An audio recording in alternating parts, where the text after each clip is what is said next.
What's up, everybody? It's your boy Johnny, back here with another video. And today in this video, I'm a little bit late to the party, but today I'm going to give you my thoughts and my review of the Netflix series Agent Elvis. So I'm going to do that today. I'm kind of doing this off a whim. I don't have anything written down, so I'm kind of going off the cuff with this and just talking to you guys about what I thought about it. I'm going to give you a little history about it first before I actually go into my review of it and what I thought and what I saw and heard and whatever. Everything. So we're just going to get started. So this show has been in the works, I got to say, for a long time. I remember about a year and a half, maybe even 2 years ago, hearing on different websites and different Elvis forums that this show was in development. And at that time, I guess the working title was called Agent King. But of course, now we know it as Agent Elvis. So I remember hearing about it, and there wasn't many details. Then all of a sudden, we didn't hear about it anymore. So I'm like, And I remember hearing about it. I'm like, maybe they just, forgot about it. So then fast forward, maybe about a month and a half before the show premiered, a trailer popped up of the show. And I remember seeing that trailer and being pretty excited. I try not to be excited. I like to go into everything with a low expectation, just like how some other people like to do, so I'm not disappointed. And I remember seeing the trailer and I'm like, oh, wow. I'm like, oh, wow, that looks pretty good. And judging by the trailer, I kind of knew right away it wasn't really going to be for, family viewing. Judging by the language that was in it and the violence and the vulgarity. And you find that as you watch the show, too. So we saw the trailer. I thought it looked pretty cool. And then maybe a week or so after that, there was another trailer. Looked awesome.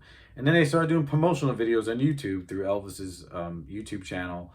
And they did one of If I Can Dream, animated, like some animated stuff from the series, using If I Can Dream with the original 68 comeback special footage, which I thought that was really cool. And it got me even more excited. So I'm like, man, I cannot wait to see this series. So then the series premiered March 17th, 2023 on a Friday. But unfortunately, funny enough, I was on my trip to Memphis. I left that Friday morning to go to Memphis, so I couldn't watch it the night it premiered. So I was a little disappointed, but hey, I got a Memphis trip, so that was pretty cool. Came back on Sunday, March 19th. And I remember after I unpacked the car and everything, I was in the car for 6.5 hours driving home. I was like, I'm going to sit down and relax, maybe watch this series. Ended up being 10 episodes of the series. They were about 22 to 25 minutes long.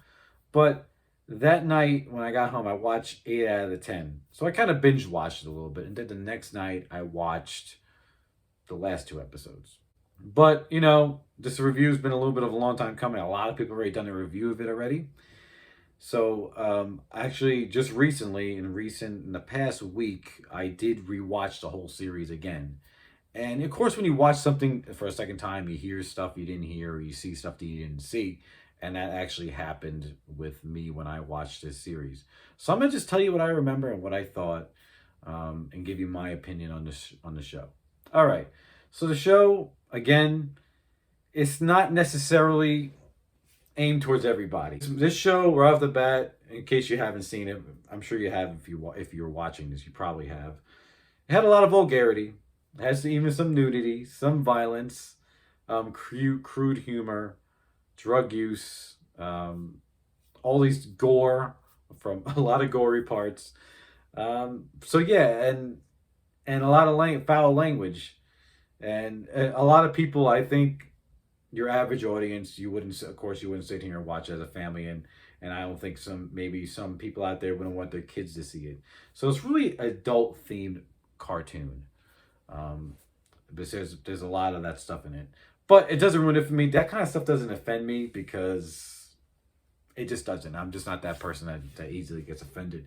So I was watching the series, and of course, judging by the trailer, I already knew it was going to be like that. I already knew it was going to be. But as you're watching the series, you see that it's very, it's very risque and all those things, I got to say.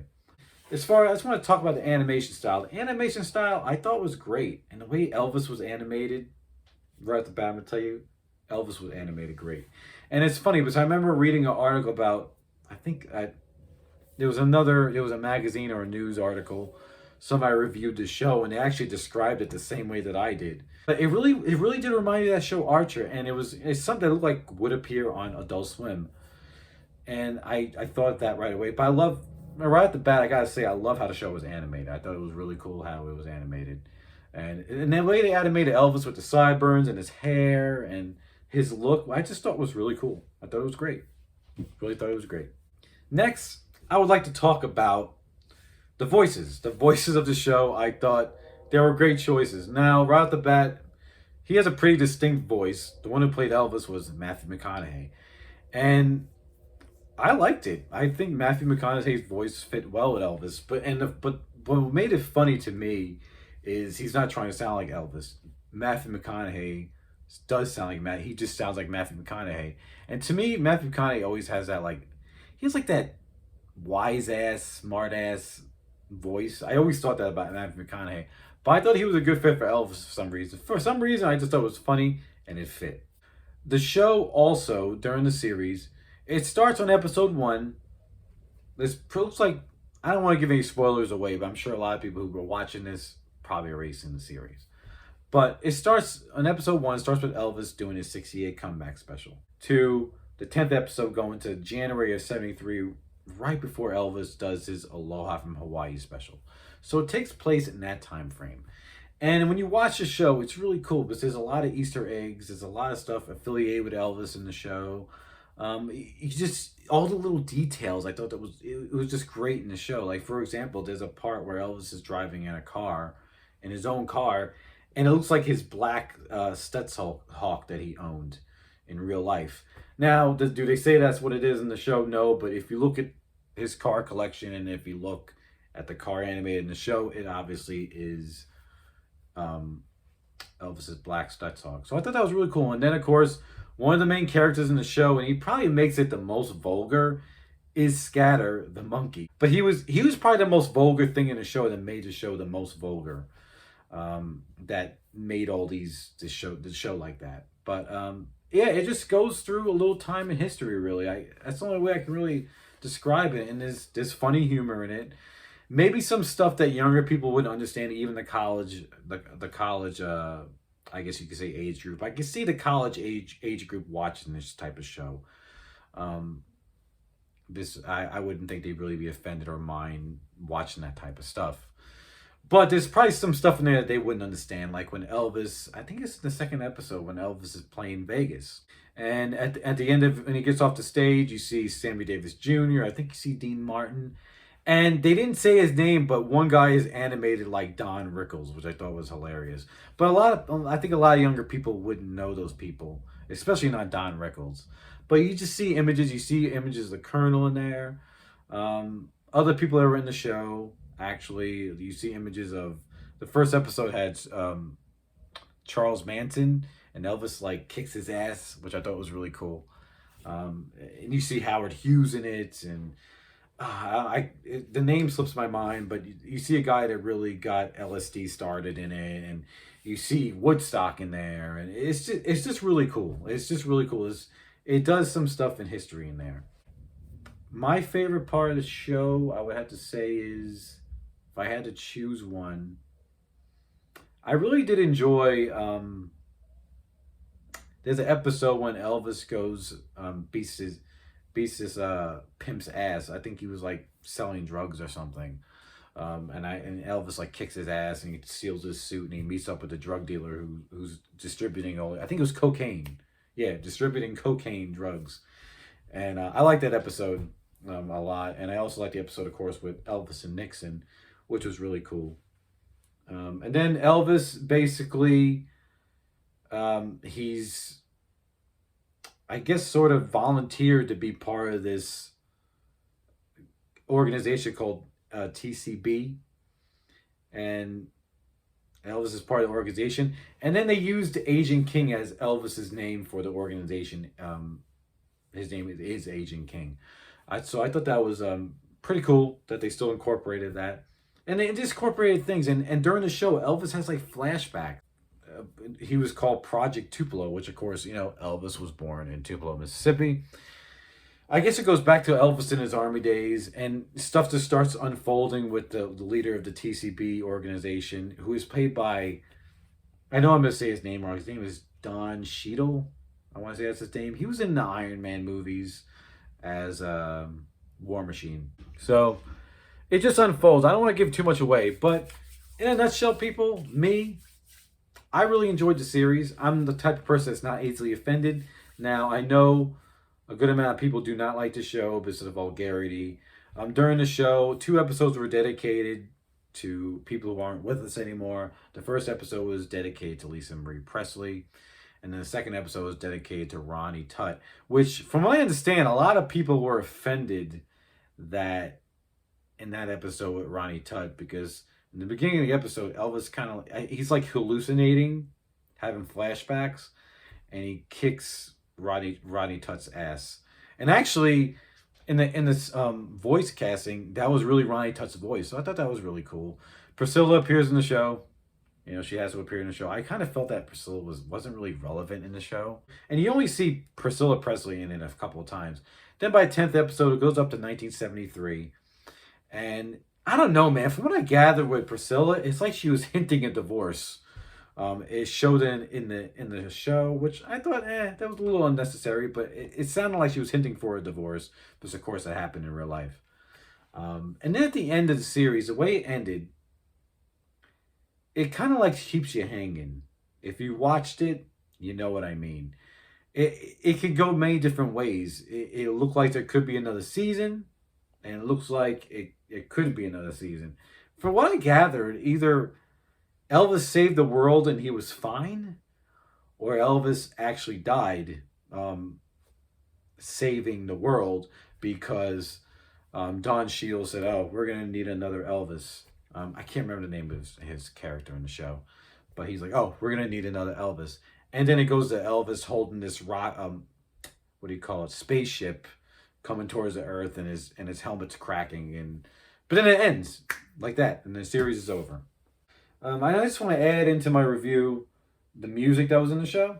I really enjoyed the music. I think they did great song selection of the Elvis songs they used. They used "If I Can Dream," "Big Boss Man." They used "Change of Habit," the song "Change of Habit." In the old folks' home, they used, when the old folks were playing musical chairs or something, they used "No Room to Rumba" in a sports car, which I thought was funny. They used a song from, I recognized, but I don't know the title of it, but I think it was from the Harem Scarum soundtrack. But there was a lot of unique choices. And then there was an original score in it, and there was one person, I don't know the name of the artist, but they covered a couple of Elvis songs in it, like Memphis, Tennessee, and I think the other one was CC Rider. And those were good covers too, actually. I ended up listening to the soundtrack to the show, which was the original score, and it had those 2 songs that were covered. And I gotta say, I listened to it while I was working out, and I really did enjoy it. I thought it was a cool little score for it. Hopefully, I would hope that would be sweet if they would come out with like a vinyl or a CD of that. It is available on streaming, so you can stream it and download it and purchase it, like on iTunes, the original score of the show. But I think the odds of it coming out on vinyl and CD is not so good, but I would love to have seen that. I think it'd be great. Now, do I think that there's going to be another season? I don't think so.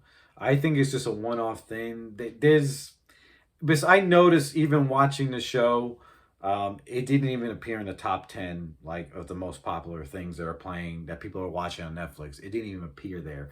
So I'm assuming just off of that I don't think there's going to be another season. I think it was really a one-off thing. It kind of got mixed reviews from people. But if there was another season, I'd be up to watch it again. So that's what I got to say about that. Now, my final verdict. Did I enjoy the show? I enjoyed it very well. I enjoyed it very thoroughly. I thought it was a great show. It was it was a quirky show. There's a lot of, there's a lot of Easter egg things which I thought that was really cool. Yeah, I mean, there's a lot of parts I found me laughing in. There was a lot of funny parts in it. I really enjoyed that. But yeah, I mean, I thought it was great. Again, not for everybody, but I enjoyed it. And if there's another season, I think that'd be great. If they came out with this, the soundtrack score for the show on vinyl or CD, that'd be great too. I would totally buy it. But I don't think the chances of that is not really good to me. But anyways, people, I just want to tell you that, yeah, I really enjoyed it. Not really any complaints there about the show, and I thought it was great. Hope you enjoyed this review. I feel like I was just rambling. I didn't really feel like this was a good review, but hopefully you guys enjoy it if you made it this far into the video. Before I go, I just want to thank everybody who's been subscribing to my channel and watching my videos and helping it grow. If you could, consider liking, subscribing to this video or to this channel if you haven't already. And check out all the links in my description to my eBay store and my email. But anyways, people, I hope you all enjoyed my review of the Netflix series Agent Elvis. And I think I'm going to stop it here. I'll see you all in the next video. So until next time, see you later. Bye.